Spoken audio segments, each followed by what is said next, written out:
kulanti wacan wanaagsan meel walba joogtid si walba maqalkii ku soo gaarayo waxaan ku leeyahay jimca mubaarak ku soo dhawaada muuqaal cusub muuqaalka sida caadada ahayd wuxuu ku saabsan yahay maantay saadaalinta kulamada la ciyaari doona maalinta Berita ah iyo maalinta Axada wada la socotaan waxaa jira kulanka ugu weyn isbuuca waa kooxda Arsenal waxay soo dhaweey doontaa kooxda Man City waa labada kooxood oo ilaa hadda loo saadaalinayo ku guuleysiga horyaalka Premier League 2023 iyo 24 kooxda Luton waxay soo dhaweey doontaa kooxda Tottenham kooxda Chelsea waxay away u aadi doontaa kooxda Burnley Man United waxay soo dhaweey doonaan kooxda Brentford kooxda Liverpool waxay ku soo ciyaari doonaan guriga Brighton waayahay haddii aan saadaaliyo kulamada ay maanta macallimiinta shirka jiraayad waxay ku sheegaan in ciyaartooyda ka maqnaan kara iyo kulanka dhaawacyada ciyaartooyda ku seegi kara kulamada la ciyaari doono maalinta Berita iyo maalinta Axadaba waayahay haddii aan ku bilaabo kulanka ugu horeeya oo aan saadaaliyo sida caadadeed saadaalinteena waxay ku bilaaban doontaa kulanka ugu horeeya kooxda Tottenham waxay away u noqon doontaa kooxda Luton oo horyaalka sanadkan ku soo biirtay maalinka Tottenham wuxuu maanta ka dhawaajiyay Son in la heli doonin maalinta Berita oo dhaawac ku seegi doono tababarkan si fiican u qaadan isbuucan saawad ognahay kooxda Luton waxay la dhibtoonaysaa Premier League maadaama ay dib ugu soo laabatay Premier League waqti dheer kadib haddii aan saadaaliyo kulankaas wuxuu ku dhamaan doonaa kooxda Tottenham ayaa ku badi doonto 2 gool iyo waxba waayahay kulanka ku xiga kooxda Chelsea waxay away u noqon doontaa kooxda Burnley saawad ognahay kooxda Chelsea habeenkii Monday night ayay ka badiyeen kooxda Fulham waxay ku soo laabteen wadadii guusha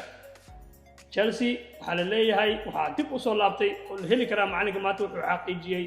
Casado iyo Modric in la heli doono kulanka Burnley Reece James asagana uu ku soo laabtay tababarka bal dib loo heli doonaa Reece James sidoo macalinka maanta ka dhawaajiyay waxa dib loo heli doonaa fasaxa kadib rajaynayna ayuu yiri in dib u helno kabtanka kooxda Chelsea kooxda Burnley iyo kooxda Chelsea haddii aan saadaaliyo kooxda Chelsea ayaa ku badi doonto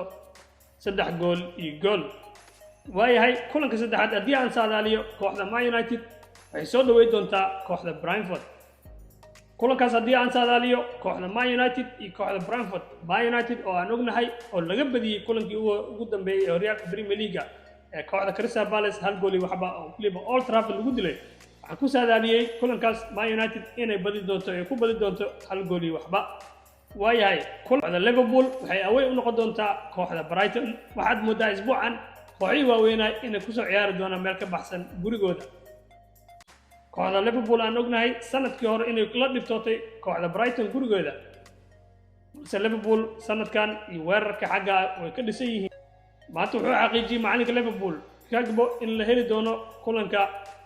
Brighton ayaan rajaynaynaa ayuu yiri balse muusan cadeyn inuu ciyaari karo in kale kulanka Brighton iyo kooxda Liverpool waxaan ku saadaaliyay maadaama lagu ciyaarayo guriga Brighton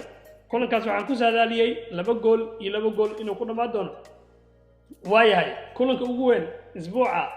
macna Arteta wuxuu soo dhaweey doonaa mar kale Pep Guardiola aan wada ognahay horyaalka bilaabashadiisa ka hor kooxda Arsenal waxay garaaceen kooxda Man City waxay ka qaadeen koobkii Community Shield macalinka Arsenal maanta wuxuu xaqiijiyay inuu dib loo heli doono Thomas Partey على رجانا أرسنال قد كذا دحين إنه صار نقدونه أوديجا دغلر رايس مسبارتي إنه والعيار دونان قد كذا دحين أنا والله سأنا كلهم كي كبديان كواحد مان سيتي كوميونيتي شيل أرسنال قد كذا دحين أيوسوب بحسدين معلك أرتيتا وأمهم إنه توماس بارتي وصل نقده كلهم كان أو ويلي بفيت وياهي بس شكي وحوق لي مع أرتيتا ماتي ساكا إنه العيار كريين كله waan arki doonaa ayuu yiri inuu kulanka Man City oo Axada oo diyaar u noqdo in kale maalinta Berita ayaan saari doonaa Jacobkii u dambeeyay waxaan arki doontaan inuu ciyaaray in kale ayuu yiri maanta shirkiisa jirayd maalinka Arsenal ee Arteta kulankaas waa kulanka ugu weyn ee isbuuca mar waxa laga weydiiyay maalinka Arsenal waxa la yiri horyaalka haddii aad maanta lumisaan ama Man City ka balas dhigi kara Arsenal ayaa ku guuleysanaysa Arteta waa nin aad u aqli badan wuxuu ku jawaabay wili waa early oo Premier League kulankii sideedaad ayaa la ciyaaraya hadda kama hadli karno inaan ku guuleysanayno in kale waxay noo muhiim ayuu yiri 3 dhibcood kulankaas waxaan ku saadaaliyey inay ku badi doonto kooxda Arsenal 2 gool iyo gool intaas ayaa kusoo gabagabeynaa maantay saadaalintii iyo kulamada la ciyaari doona maalinta Berito iyo maalinta Axadaba ra'yigaada waa noo muhiim qaybta hoose nala wadaag waxaad ka bedel lahayd iyo adigana ra'yigaada sidoo yahay mar kale waxaan ku leeyahay waa ku maasantahay la socodka page-ka haddii uu page-ka follow ku waxaan follow na soo dheh laagtaada waa noo muhiim sii share garay oo asxaabtaada la wadaag waxaan u baahannahay saaxiibo qaali ah sida adigoo kale mar kale waxaa idin leeyahay maalin wanaagsan jimco mubaarak asalaamu calaykum waraxmatullaahi wabarakaatuh